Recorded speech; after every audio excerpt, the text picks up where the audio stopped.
ای اهل ایمان و ای اهل قرآن، هر آینه پیامبر صلی الله علیه و سلم بیان نموده که قرآن اهل خودش را بلند مرتبه می سازد.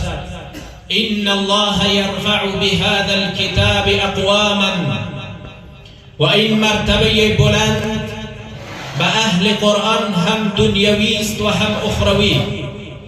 پس هر کسی که به هر نحوی که بخواهد به کتاب الله رب العالمین خدمت نماید، الله متعال رفعت و بلندی را در دنیا قبل از آخرت برایش نصیب می گرداند و در آخرت نیز صاحبش را شفاعت می نماید.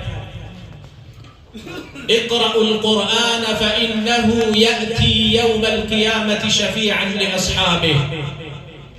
قرآن کریم را تلاوت نمایید، چرا که در روز رستاخیز از صاحبش شفاعت می کند.